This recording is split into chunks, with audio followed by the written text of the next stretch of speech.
Alright, hope everybody's having a good one. Welcome to Alchemy League Season Forecasting with Cookie Pirate. Today we've got two sets for you here. The first one is going to be from round 2. And it is GurasTobbyBufas, I hope I'm saying that somewhat correctly, versus Hydur. By the way, Hydur casts as well. Be sure to go check his videos out, but he's also playing. So, we get to feature some of his content. His gameplay content, I should say. Because, his casting content, of course, he's one of our newer casters, and he's doing a phenomenal job, so I really recommend you go check him out. But, those are our first two players, and then we have the first set in from round 3, and that is going to be Biscuits, aka the Mighty Space Fruit. I love that name. Versus RedNeal. So that'll be the second set that we cast this afternoon here. Hope you all have been enjoying the weekend. Alright, so first we're going to do GurasTobbyBufas and Hydur. Let me get the stream music rolling, and as always, let me know if I need to make any adjustments to any volume. We can get some music in here that's a little more chill. Okay.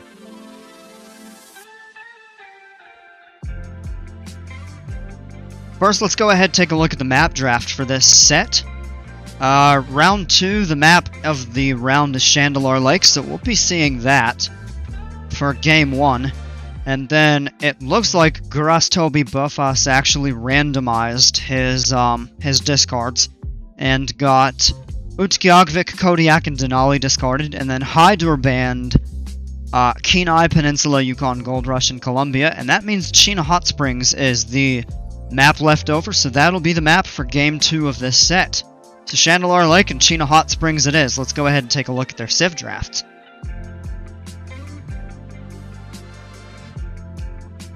Which, really, it's not a true draft, it's just bans. You ban 3. GurasTobbyBufas actually looks like he randomized the bans for this as well. Turks, Malians, and Huns. And then Hydur bans the Japanese, the Persians, and the Lithuanians. We've seen the Japanese banned a couple times, just because of their fishing advantage on Chandelier Lake, which is really important. Persians and Lithuanians, and I have to grumble a little bit about seeing the Lithuanians banned. But, alright, so these are the bans. We saw their map draft, so we know what maps they're playing. Let's go ahead and get loaded up into the first game of the set.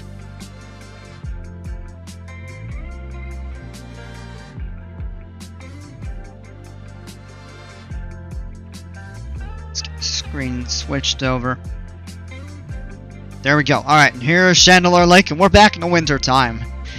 After seeing basically nothing but the winter version, we actually did get, I believe, 3, maybe 4 games on the summer version.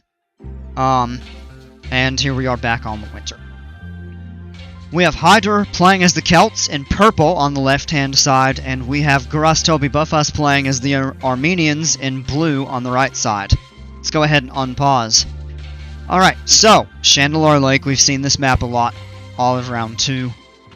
Hybrid map in the summertime when the water's thawed, you go out and fish, and then you have players placed relatively closely together on the land, and there's a lot of land combat.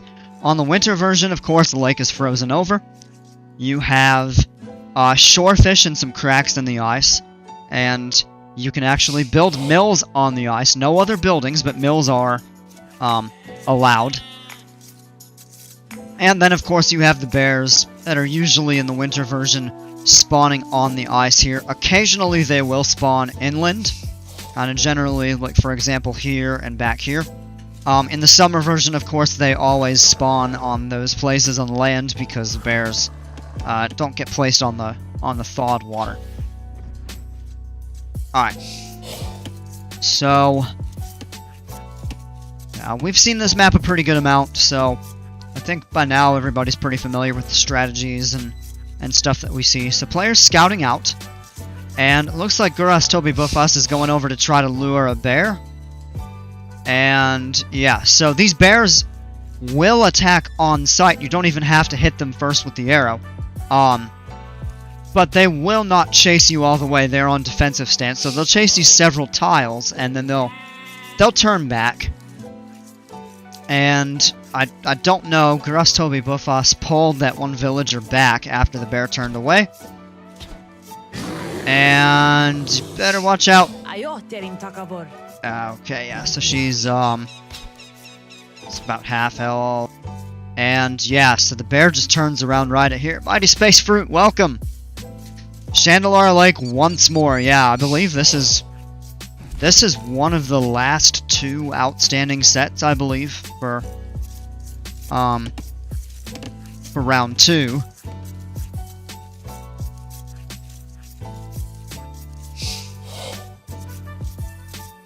Maybe one of the last 3. This will be the last one that's posted, and I think there's just 1 or 2 more sets that haven't been played, and yeah, Hydur gets attacked by the bear. Yeah, but see, they're not going up the line. They turn around here, which is kind of... Okay, the bear goes down. It's kind of weird, because you think the bear would follow a certain distance, but it almost turns around at this border. So, that's a little bit interesting behavior, but this is a good dock location for Hydur, starting with the bear, and then the fish, and I would expect to see a dock maybe over here after that. Be a good location. GurasTobbyBufas actually has lost a villager to the bear, as he tried to drop maybe a palisade wall to guard his villager, but the villager goes down. Looks like he's sending some more over to hunt. And meanwhile, he's got his Eagle Scout just running around over here, scouting out. Oh, the bear goes down. And not before it takes another villager, though. Oh! Okay.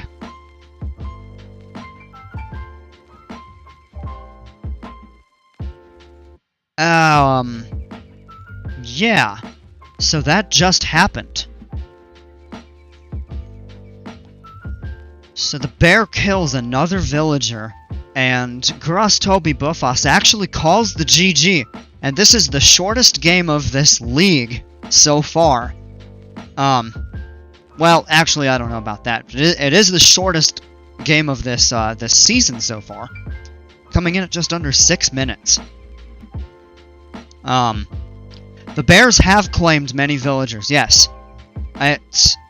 They are incredibly tough. And defensive stance does help. That it does help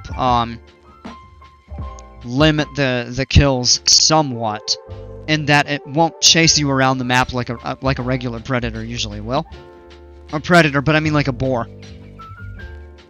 I think they did not test that it doesn't lure normally beforehand. Oh no, I'm sure they tested it. So, I don't know, I've gotten mixed feedback about the bears. I really liked the idea of giving them food, but I said, let's just make them a predator that provides food. But then the decision was made to replace them, or to use them to replace boars. And regular boars were too easy, so they said, let's use the iron boar, and it's become too tough, so defensive stance should have moderated that a bit. Oh, you mean the player? Yeah, I don't know. It's possible that they may have played maps where the boars were not present, as they are, or the bears. They, Utqiagvik's summer version does not have any. China Hot Springs does not have any. And I mean, even Utqiagvik's winter version has them kind of out of the way, so you actually have to go to the bears. But if you stumble upon one, that's where the problem can lie. But then I'm trying to think. I think there's one other map where you don't see them, or at least not many of them. Now, I'm not remembering off the top of my head. Those could be the only two. Anyway, yeah, it calls the GG, and look at this. This is funny right here. Each player's most created unit, 1 Eagle Scout and 1 Eagle Scout.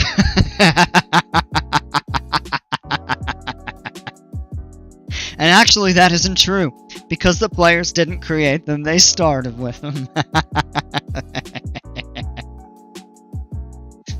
Oh, man. Okay, but yeah, so you take a look at this here.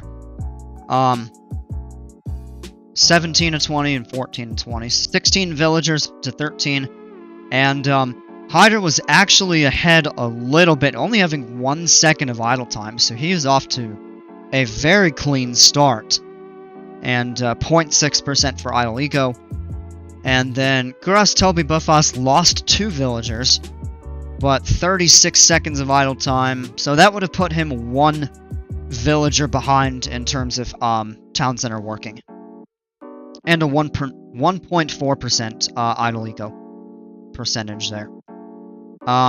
Somehow he actually had the score lead, and I would believe that to be most likely exploration. Really not much to cover with stats, no military score. Hydur's eco was slightly higher, but the technology was higher for GurasTobbyBufas, and that must have been exploration. Nothing to see there. Eco, wood, and food. Yeah.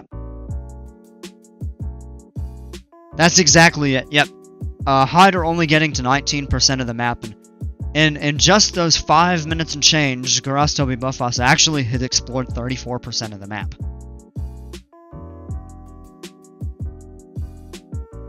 Is there anything in society? No.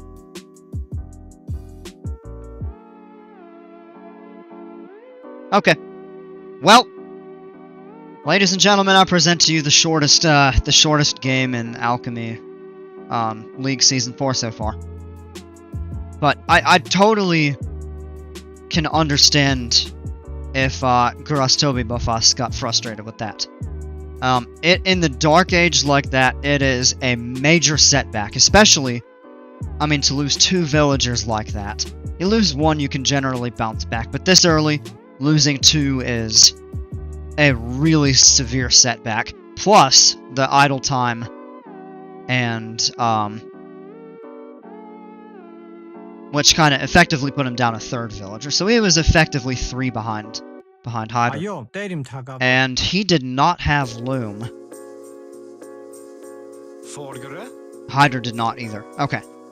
Yeah, so neither player got loom, but it almost seems like getting loom is important on these maps where the bears play a role, just because having loom will allow your villager, because the bear's attack is 12 and your villagers have 25 HP. So you get hit once with the bear, you lose half your HP pretty much. The second hit brings you down to 1, and the third hit obviously will kill you. If you get loom, you go up to 40, and that means you're able to withstand 3 attacks by the bear, and then the 4th one will kill you. So it does give you a little bit of extra time, but yeah, I can definitely understand. Let's go ahead to game 2, and it is on China Hot Springs by Xing. Credit to Zetnus for Channel R Lake. Let's get this map pulled up. This is only the 2nd time I've seen... okay, not true. This is only the 2nd game on this map that I've casted. I was about to say it's the only the 2nd game that I've seen on this map, but I think this is the 4th. I'm sorry, I need to get my water. I set that down.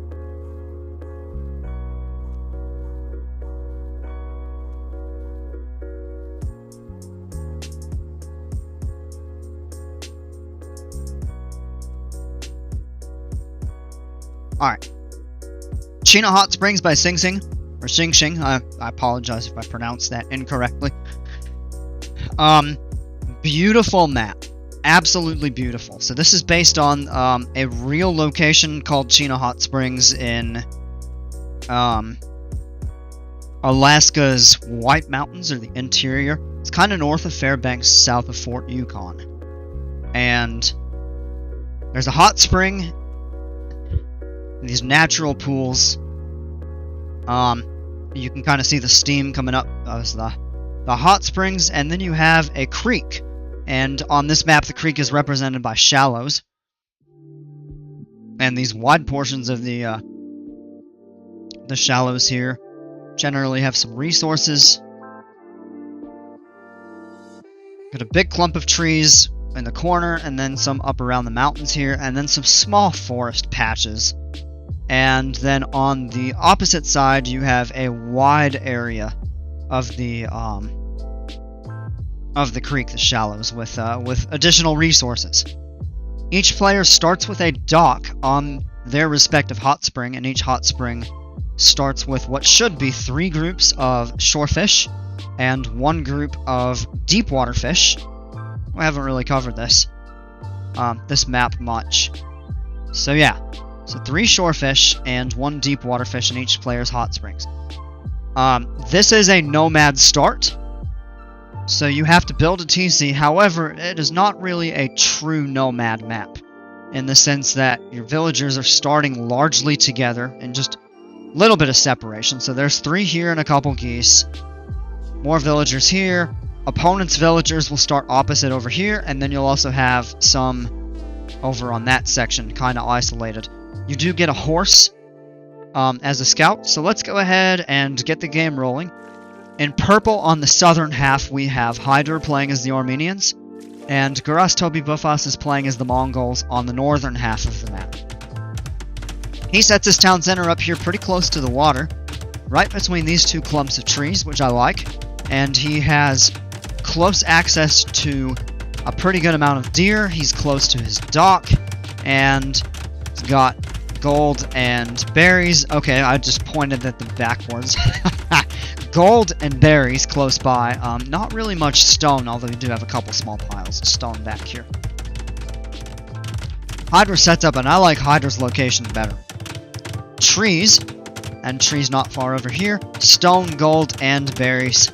And still also not far from the water and deer. So he gets actually better access to these. Better access to these resources. Oh! And GurasTobbyBufas lost his horse.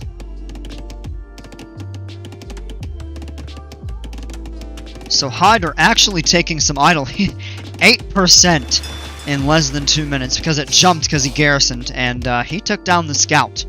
Was it worth it? We'll see. And it's already down to just over 6%. So yeah, I mean, that's just the impact of a few seconds super early. I just saw that spike. I was like, holy cow.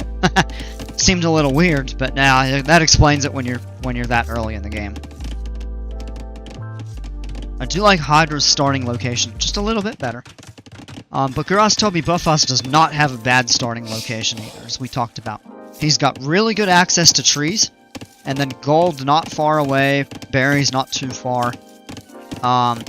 Deer, little bit distant to good stone. Stone patches back here. Let's see. This would be a really good location for a town center, I would say. So, yeah, nomad start, but it isn't really true nomad because players' halves are clearly defined. One player starts with the stuff on the north side of the creek, the other player starts with the stuff on the south side of the creek. And generally people pull back and just set up their town center pretty quickly. And you just have the flexibility of where exactly to place it, but then it's like any river crossing map in terms of gameplay after that. Armenians, you get these mule carts, which I really like. You can move them around, and you can load up deer. You can load up wood, gold, stone. I don't think berries, although you might be able to. The only downside to the mule carts is that they are a lot easier to take out than a traditional lumber or mining camp. But if you protect them, you don't really have to worry about that. I think the mule carts that the Armenians, and also the Georgians, get them. And I think they are a fantastic addition to the game. And on custom maps, you can always give other civs that don't have traditional access to them. You can give them a mule cart to start with, or the ability to create.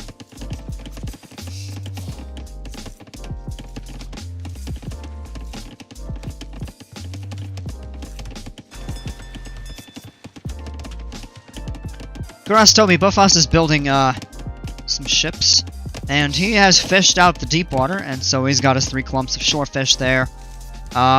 Looks like Hydur. Yeah, I think he has 2, except he only has 2 fishing ships, and GurasTobbyBufas is using 4. Yeah. So generally, what happens is once you have fished out the oh, we'll take a look at this. GurasTobbyBufas is clicked up to feudal. And Hydur getting loom. And does GurasTobbyBufas have loom? Yes. Okay. So anyway, what we've seen people do is, because your fishing ships cannot go outside of this hot spring, once it has been completely defished, or fished out, you just delete the fishing ships.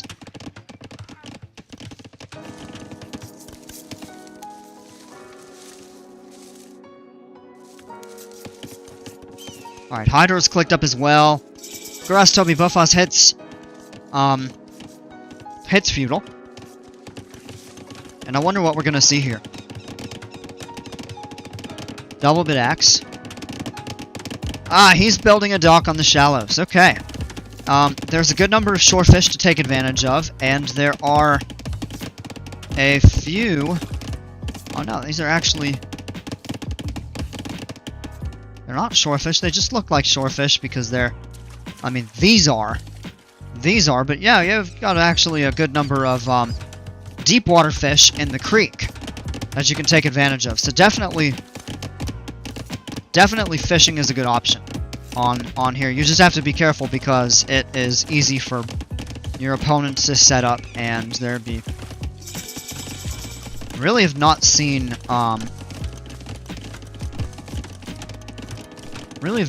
much water action on the map. Hydur hits feudal. We may see it here. GurasTobbyBufas has some fire galleys.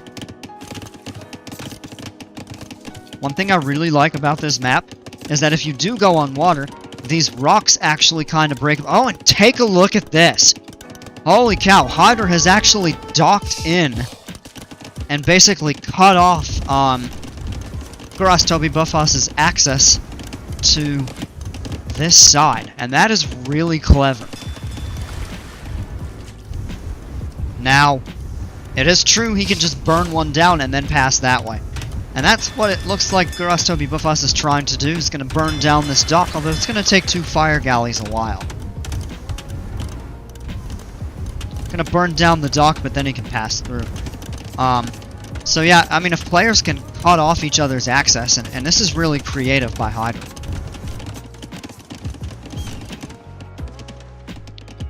And yeah, so his fishing ships and the villagers that are casting nets back here on this side are safe. And this villager's no longer casting nets.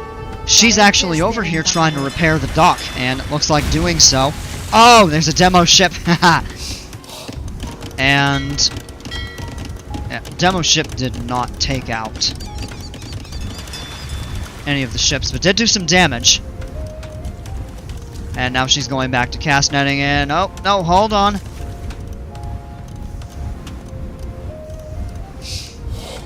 Yep. Yeah.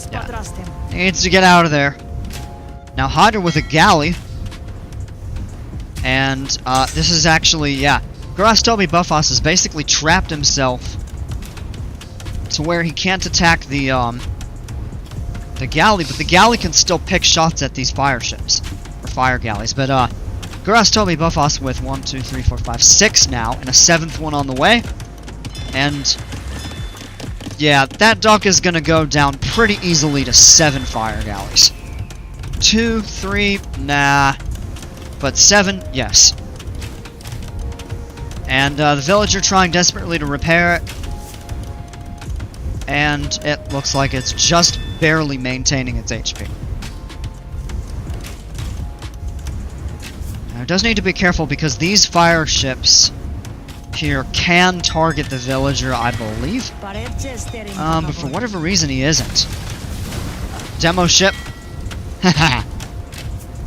And it looks like now he's coming in to try to go for this dock. Not going for the villager, that's what I would do.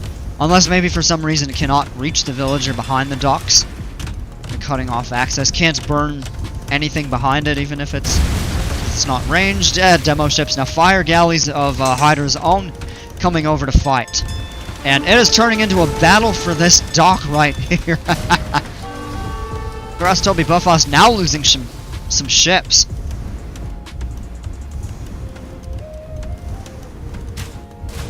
And that one goes down. The dock does go down. But GurasTobbyBufas is...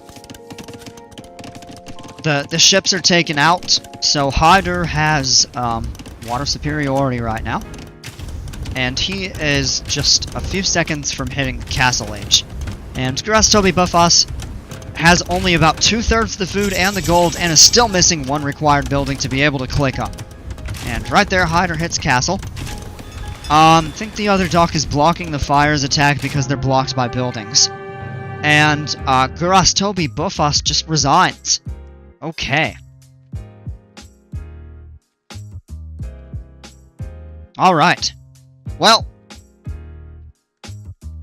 Yeah, you know, I was thinking that was the possibility that it can't attack something even with range if the buildings obscure access. I mean, technically the fire could go over them. But I guess if it's not being counted as a ranged attack, or... Yeah, I'm not exactly sure. You could be right. But, okay. So, that is... Oh, there we go. So that's it for this set. That was actually 2 fast games. I think with Hydur taking GurasTobbyBufas off water and hitting castle, and he still didn't even have enough food. He did have the gold, but also not enough food, and was still missing one required building to be able to go up to castle. So I think just being that far behind. Take a look here too. Minute 35 of idle TC time compared to 2 minutes, but the idle eco percentage less than 0.5% for Hydur, and almost 5% for GurasTobbyBufas. And then you look at the kill to death ratio is 9-1, and an eco kill, so I believe that would have been... He must have lost a villager at some point. Yeah. It's kind of unfortunate. I think GurasTobbyBufas just not happy about falling behind like that in the 2 games, and decided to call it definitely early. I mean, there's a definite chance he could have recovered, but the question is, how good of a chance? That we'll never know. We'll never know because the game was called. And so Hydur sweeps the set. Let's just take a look at the stats real quick. 4 demo rafts compared to 7 fire galleys. The most created units. Military score, that tells you.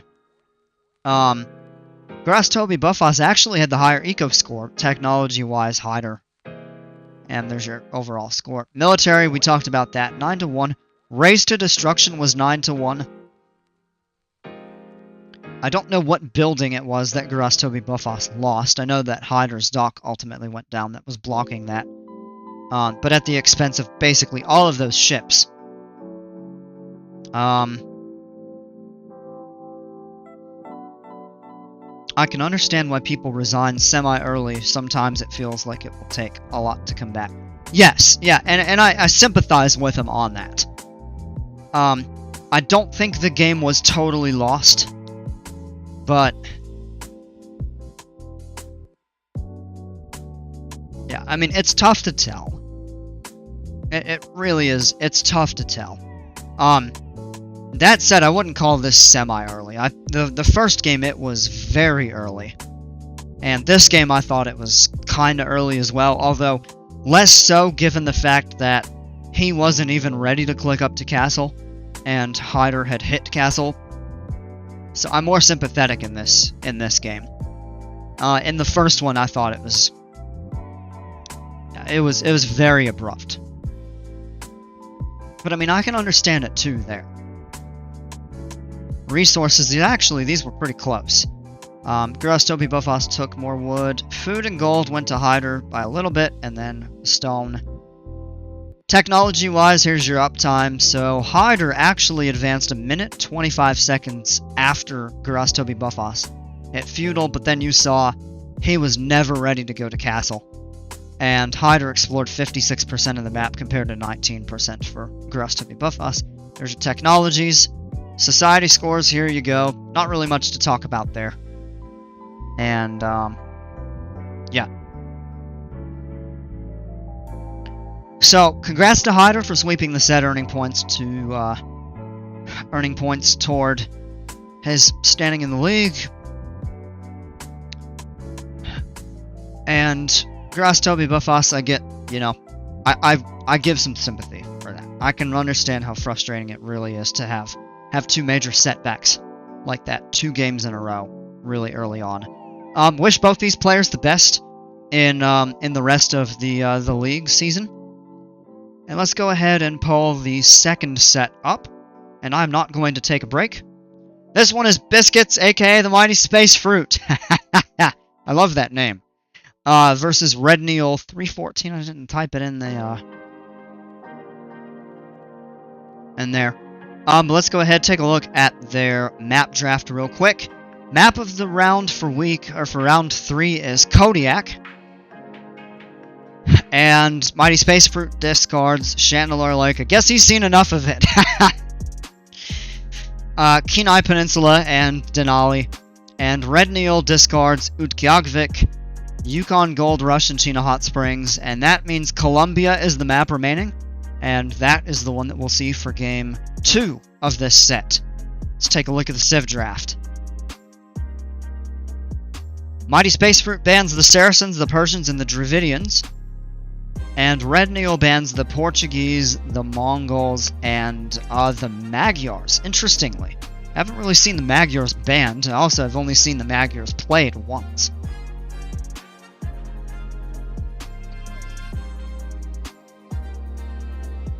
It almost seems to me that that's just one of those civs that is... It's almost just kind of forgotten.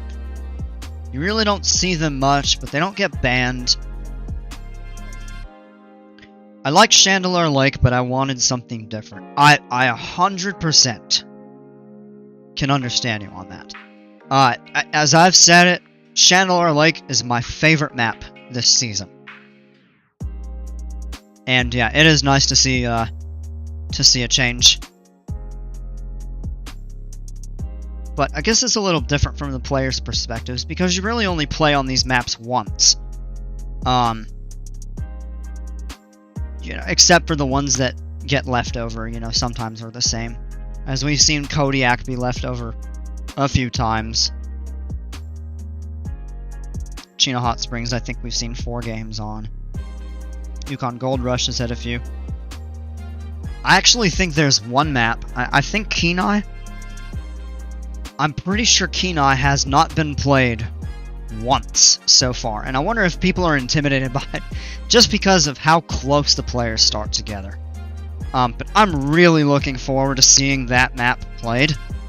I've been eager to just see how competitive and aggressive it is.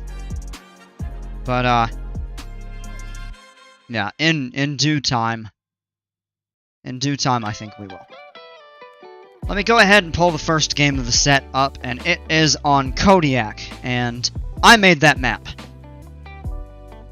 Oh, yes. Alright, I just pulled it up. Let me go ahead and switch the screen over to Capture Age View. And this is, as the map maker, I will say myself that this is my favorite seasonal variation, we'll call it. Now, unlike Utqiagvik and Chandelure Lake, the seasonal variations do not change any gameplay characteristics of the map, but the autumn trees just kind of dusted in snow, and then the ground has a light dusting of snow on it.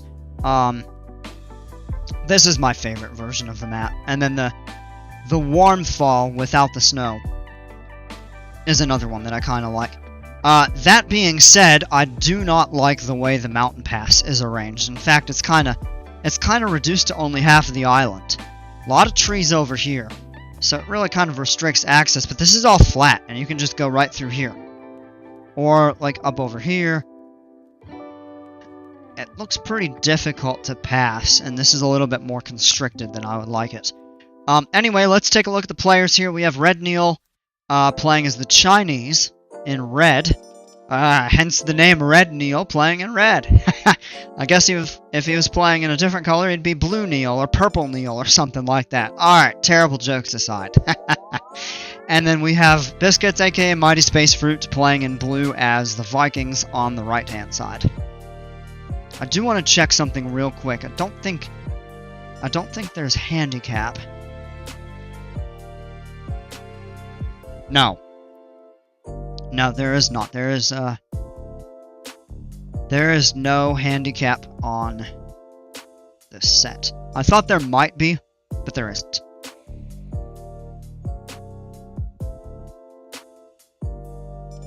Alright, let's go ahead and get the game rolling.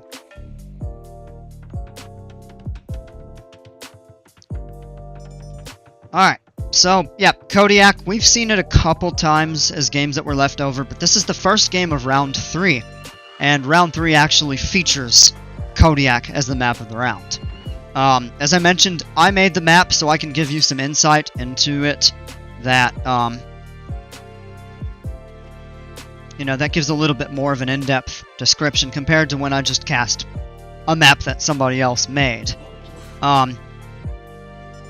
Island is supposed to be relatively round, but with jagged edges. This is actually a little bit more smooth than some of the other variations we've seen. And then in the corners you have some isolated small islands. Ton of water, ton of fish. Now, I meant for this to be a hybrid map, but some people have said it's almost turned into a little bit of a water map. I still call it a bit of a hybrid map because there's plenty of opportunity for land combat. Very little shallow fish, so you will find some shore fish that you can get access to. And then in the medium depth water, there's salmon. And in the deep water, which I'm not seeing much of... Okay, well here's a little bit. You have red snapper. That is actually spaced closer. So the deep water actually has the highest concentration of fish. Although you have to go a little bit further away from your dock. A little bit more exposed. Yeah, it's generally isolated to the edges. And my intent for that was to make venturing out into the deeper water more worthwhile. However, with how little of it there is, and for how much salmon is available in the medium water, I'm not totally happy with the balance of that. So, and like I said, I mean, I'm proud of the map, and it's been pretty highly regarded, but I am highly critical of it for various reasons. I mean, I can see the fault in my map that I don't see in other players' maps. And that's also because probably they have faults that they do not have to describe. And I'm not going to be one to call it out unless there's a real serious issue with a map, which we haven't had any so far. Of course, the maps are held to very high standards and rigorously evaluated for compliance, fairness, and tested for competitivity and everything like that. So it's rare you get a map with something that goes haywire. So I'm just really kind of picking at the finesses that I was going for and have not got on them on this map, or at least on some variations of it. We did see RedNeal get Loom. We see Mighty Space Fruit getting Loom now. Chinese versus Vikings. Okay. Well, Vikings have good infantry, but they're also exceptionally strong on water. Chinese, decent archers, Chukanus, but the Chinese are versatile. You can do a few different things with them. I do want to say I like the... I do like the Vikings just slightly better in terms of this matchup. But let's not discard let's not discard the Chinese, because they can do some pretty powerful stuff too.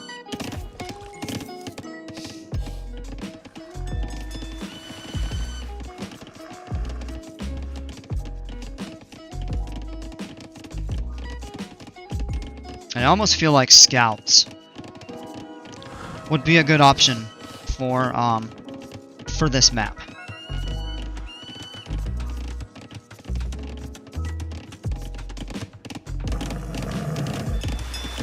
Just because there is a bit of distance that you have to run. The players are not close together. I mean, they're not super far apart, but they're isolated by the mountain pass. And if you want to go up through here, through the... In a way, this is almost like a very miniature Black Forest. Kind of on an island. Just a lot of clumps of trees that you kind of have to navigate your ways through. It's very easy to wall off most of the time.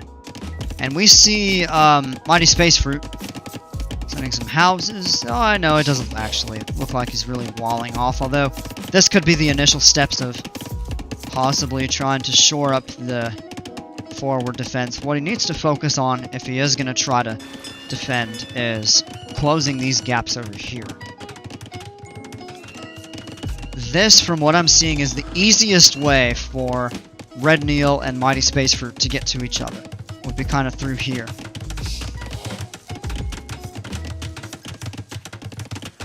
And Mighty Space Fruit has clicked up to Feudal about a little over a minute out. And here is RedNeal. Scout looks like he's about to run right into... he's kind of angled away, so just right through the very edge of the town center. Coming out to take more wood here. RedNeal's clicked up. He's about a minute and what looks to be, yeah, let's say a minute 15 behind Mighty Space Fruit. And no, now this is definite. Yeah, this is definitely a start to wall off. I guess this is passable, although it is a little bit more constricted, so it'd be tougher to get through. Mighty Space Fruit hits Feudal. Double bit axe coming in. Already is wheelbarrow. And you know what? That's because I forgot the Vikings get wheelbarrow and handcart for free when they age up, which is a nice bonus because they can carry more resources.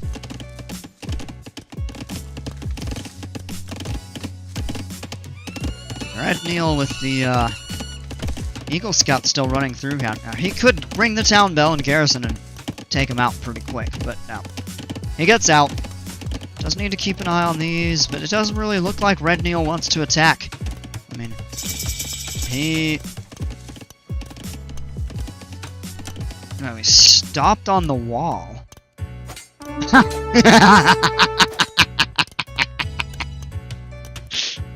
Oh man, that's funny. So yeah, the Eagle Scout was standing on that wall, and the villager needed to build the wall, couldn't. So what does she do? She goes up and takes a whack at the Eagle Scout, and he runs away. It doesn't take much damage, but that's a good way of getting somebody out of your way when you need to finish building your wall. Right here we have a blacksmith coming up. And yeah, we see Mighty Space Fruit building here off of the gold. I would imagine going to be out toward that direction there. I hear a bear. I think.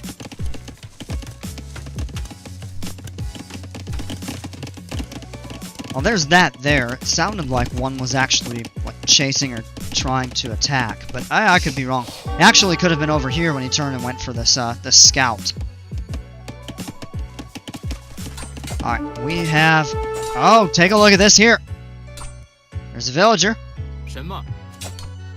And looks like she had gone down to build the dock there. Trying to wall off. Oh, uh-oh. Oh, holy cow. That actually... she might be in trouble now. Yeah, good try there. Mighty Space Fruit does lose that villager. She was kind of trapped. Oh, hold on. Oh, I see. So, yeah, the villager was trapped back here. And the Eagle Scout. And then couldn't run this way because of the bear. So, tried to wall in, stopped the bear, but then the scout came around and was able to kill the villager. But then, the Eagle Scout, which was low, having to fight the villager, just gets picked off by the galley. And take a look over here.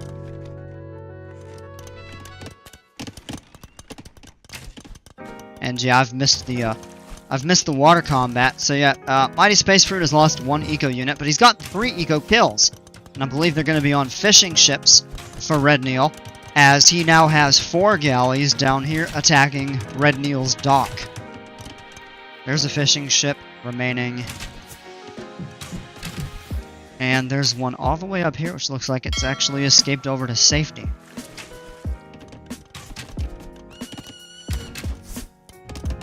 Yeah, the galleys are just able to continue kind of picking off at the dock here. We do have RedNeal clicked up to Castle. Mighty Space Fruit has the gold, has his buildings, but only about half the food, little more than half the food, needed to go up.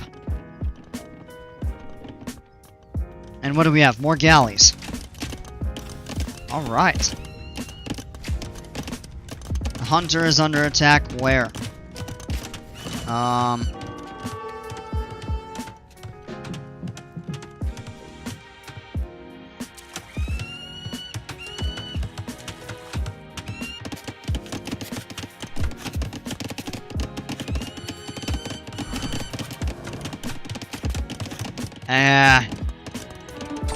I didn't see where that was. Oh, we have Eagle Scouts and Spearmen. Okay. Spearmen to take on the Eagle Scout. Ah! Come on. Okay, there we go.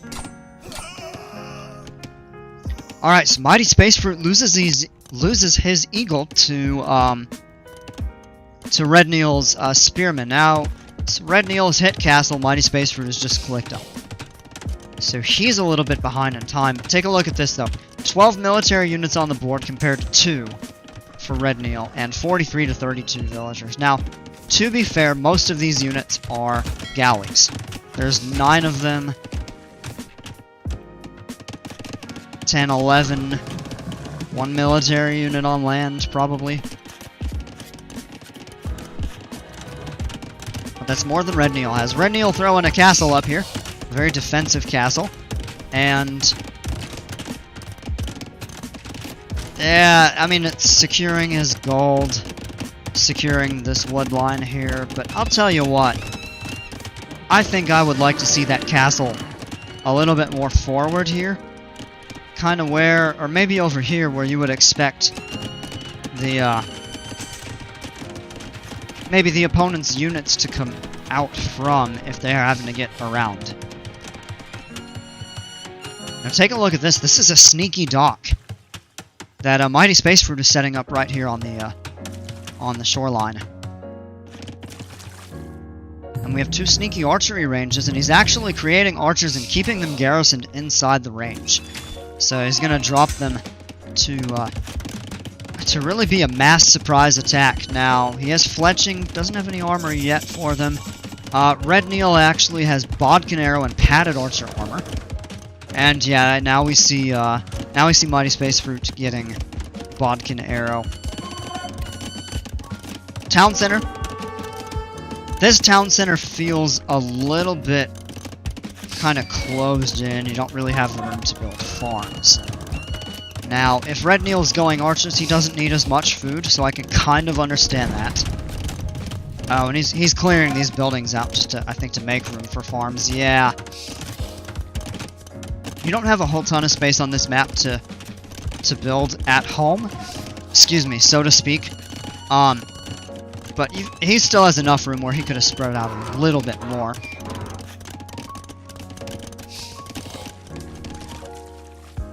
Yeah, villagers casting nets, got some fishing ships.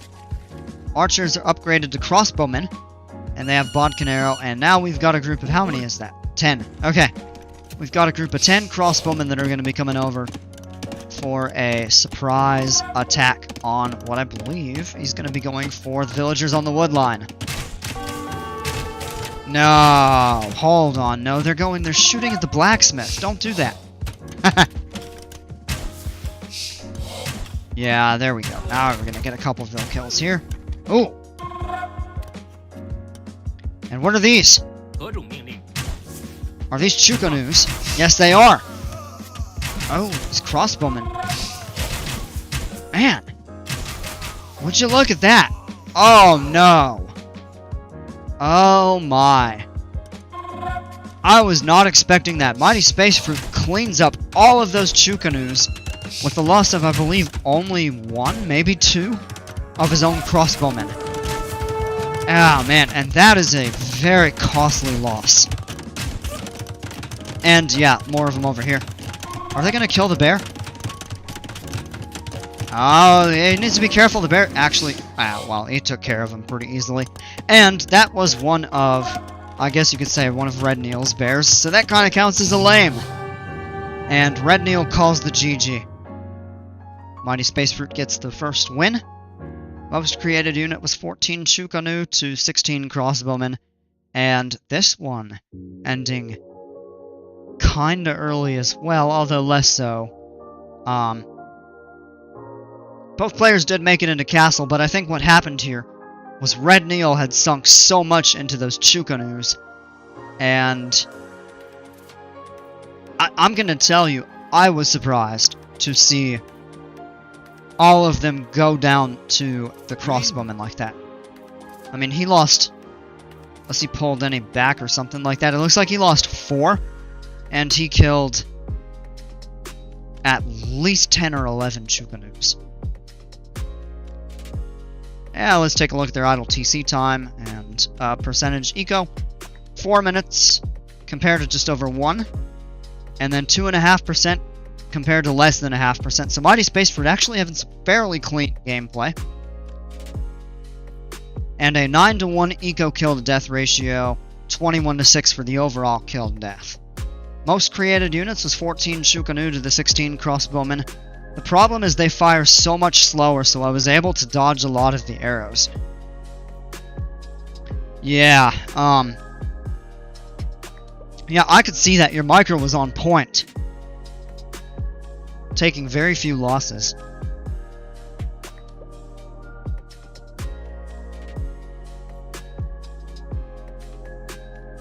And yeah, the Chukanus are powerful. They're very powerful units. But yeah, and they fire slow, and you're able to dodge the arrows and stuff like that.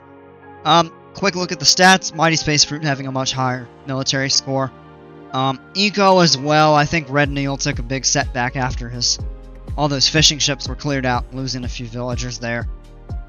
Technology score, and then RedNeal with the society score, having 1 castle up. There's your final. We talked about that 3.5-to-1 ratio. And then the raise to death was, or raise to destruction was 2-to-1. No! I'm sorry, 2-to-0. RedNeal never destroyed a building. But yeah, only 2 buildings destroyed. Didn't really need to, he just went right for the throat. That was the heart of the military units it was producing. And then the villagers. Eco.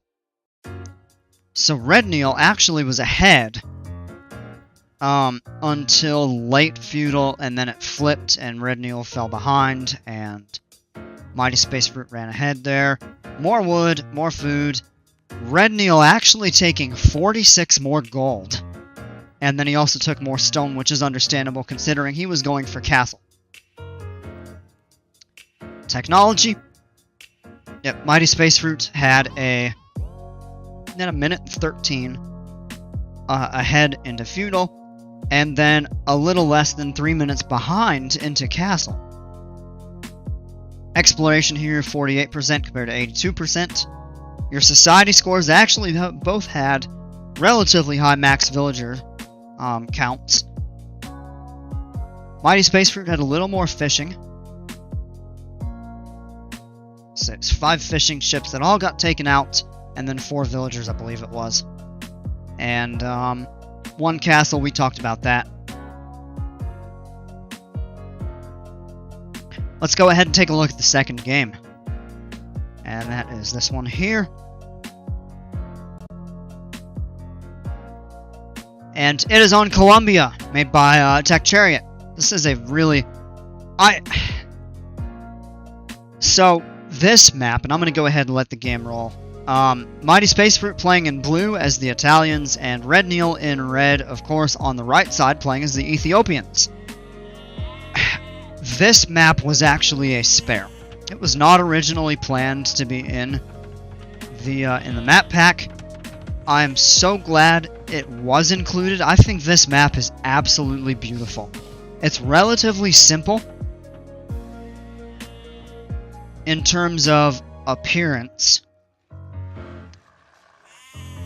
Well, actually, no, it isn't. It's not simple. It's very clean. Like, it just has a really good, clean aesthetic view. It's actually the terrains down here are very complex. The hills are relatively simple. And then it's just a glacier with the, with kind of the mountain in the back. It looks deceptively simple. It's actually very intricate. Particularly down here. So, Columbia is based on a glacier in the south central to southeast part of the state. You have a glacier that ends with a bay. There's some runoff into the bay. There's a terminal moraine that has basically all of the gold outside of any piles that the players start with. And players start on each side of the glacier, kind of down here toward the bottom. You have room to build upward. There's forests higher up.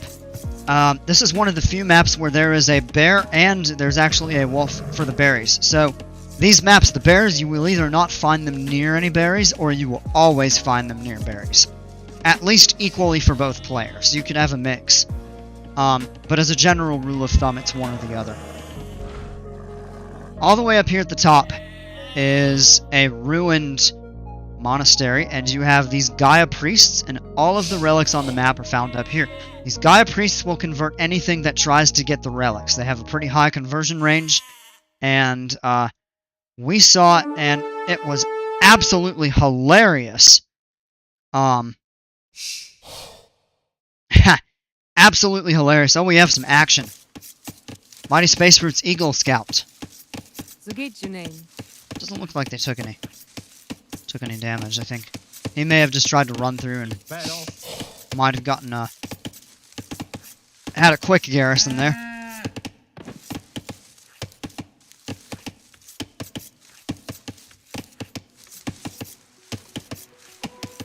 So yeah. Anyway, these do have a pretty high conversion range.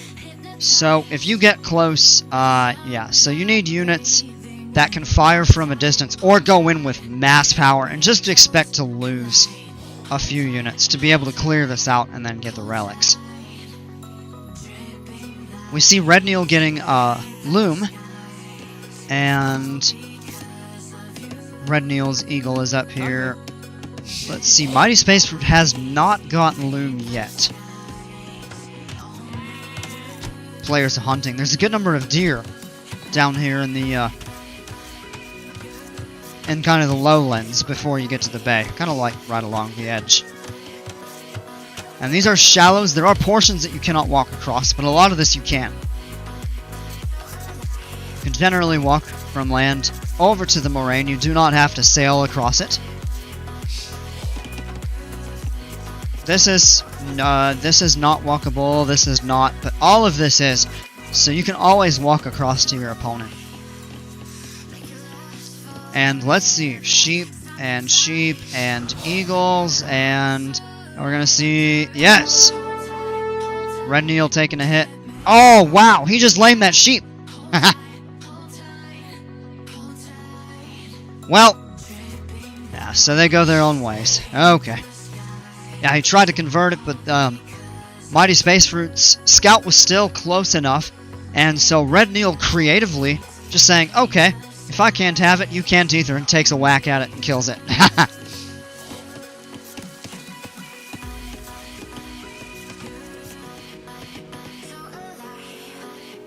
see some scouting going higher up that way. Now this matchup, Mighty Space Fruit playing as the Italians and RedNeal as the Ethiopians. Again, 2 archer civs. And I'm kind of glad to see that. I like archers. I like the Italians slightly better.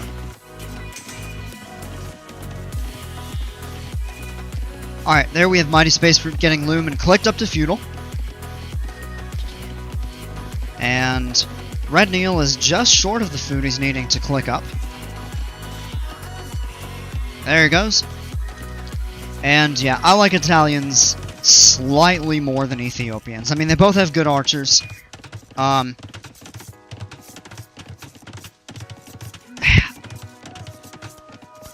And my thought to it is the condotieros.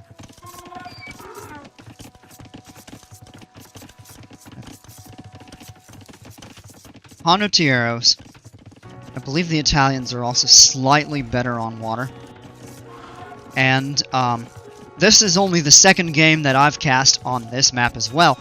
And the first game that we saw a couple days ago was just absolutely hilarious because it was just absolute chaos down here over the gold on the moraine.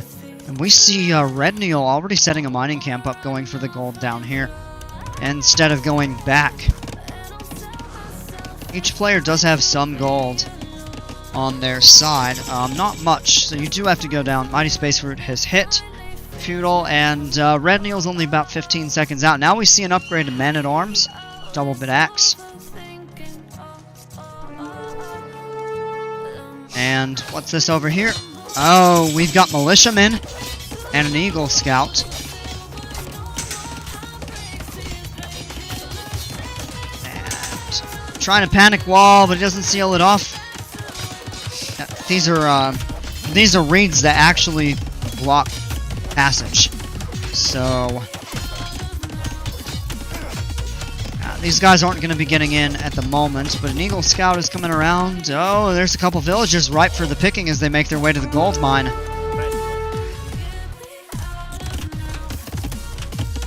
The Men-at-Arms coming down and looks like to help out.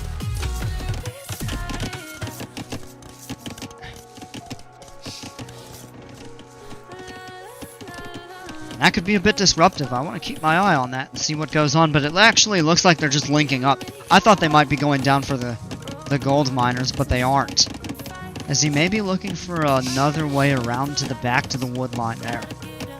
I think he's going to need a little bit more than just 2.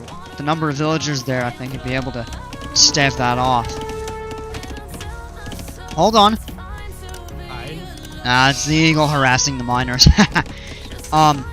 I would like to see a blacksmith and upgrades to get forging and perhaps scale mail.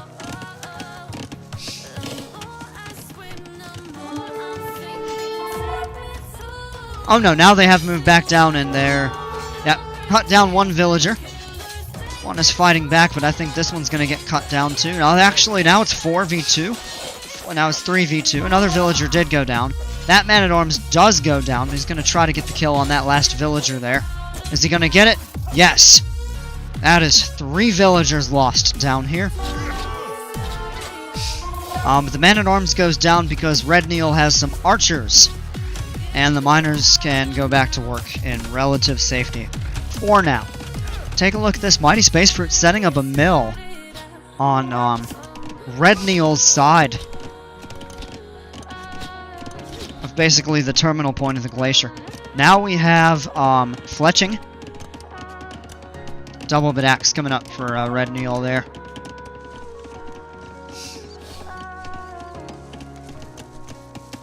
Pretty well established wood line here, and I imagine we're going to see a transition to perhaps to archers. Although maybe not. Oh, he's got skirmishers. Okay. And that makes sense. As Ethiopians, you're going to see archers. And anticipating that, you got skirmishers to be able to counter them. And that's a big group of archers right there. I think those skirmishers are going to come out and they're going to be really helpful.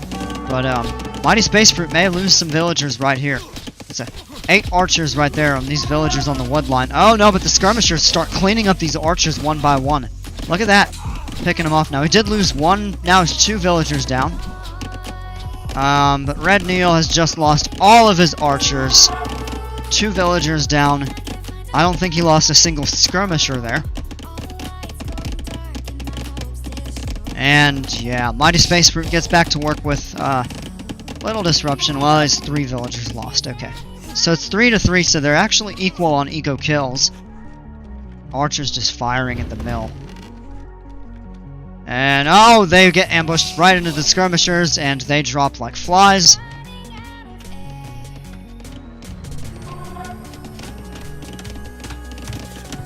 And this group of skirmishers with fletching can actually come up and maybe try to start picking off some villagers as well. I'd go down for... Oh no, these have all gotten killed off. Or did they just pull back? They may have pulled back to start building buildings. Building a couple houses. And I guess is that he's gonna have to go for the safer gold. Kinda back here. You know, he calls the GG right there. Okay. Alright. 13 skirmishers compared to 12 archers. Most created units. And, yeah. I think RedNeal was just set too far back. I mean... Oh, no, you know what? I'm not really sure. They both were at feudal. Neither player had anywhere close to the food needed to click up. With that said, they had plenty of gold. They had the buildings required, so it wasn't a matter of being too far behind in that. I think he may have just been set back too much. By the loss of what I believed to be 12 archers, maybe 11 if his Eagle Scout went down. And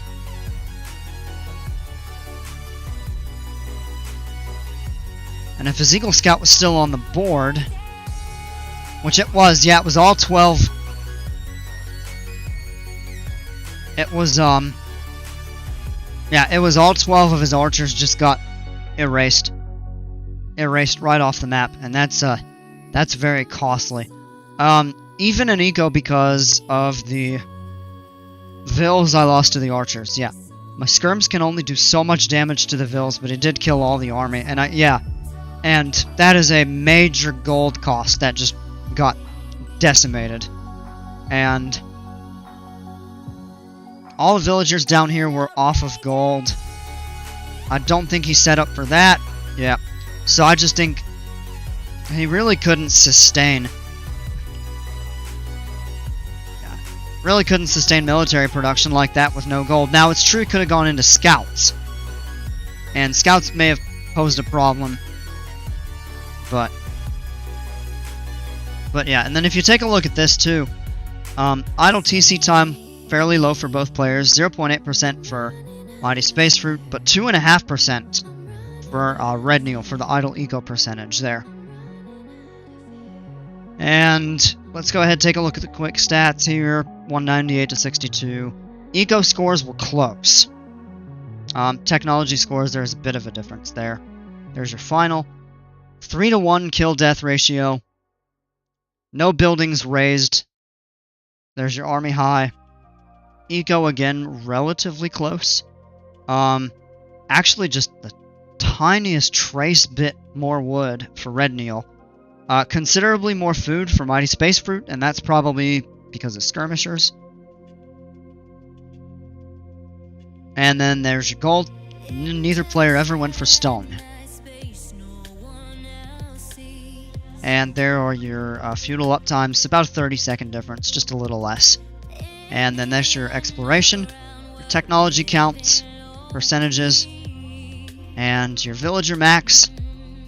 No fishing ships, none of that. Yeah. So yeah, 4 relatively short games today, so this video is only about an hour, 15 minutes long. 2 sets, there were kind of quick victories, and we've seen some really long games. And these 4 were definitely among the shortest games I've seen so far this season. That doesn't mean they were any less exciting or good. I think there was a lot of action to see at various times, and also some important takeaways that perhaps you can get from this. But yeah, relatively short set. Appreciate y'all tuning in. Hope to catch you on the next one, whenever that will be. Encourage you to go check out my previous casts of the games that we've done, and also go take a look at Hydur and Tech Chariot. Shout out to them for additionally doing some casting. And I really look forward to seeing the rest of the games for round 3 and beyond. This season is just fantastic maps. Really good player turnout. It's really exciting stuff. So I hope you all are enjoying it as much. Cheers for the cast. Thanks, man. I appreciate you being here. Thanks for your support. That's going to do it for me. Catch you on the next one, whenever that will be. And folks, until then, take care, stay safe. We'll see ya.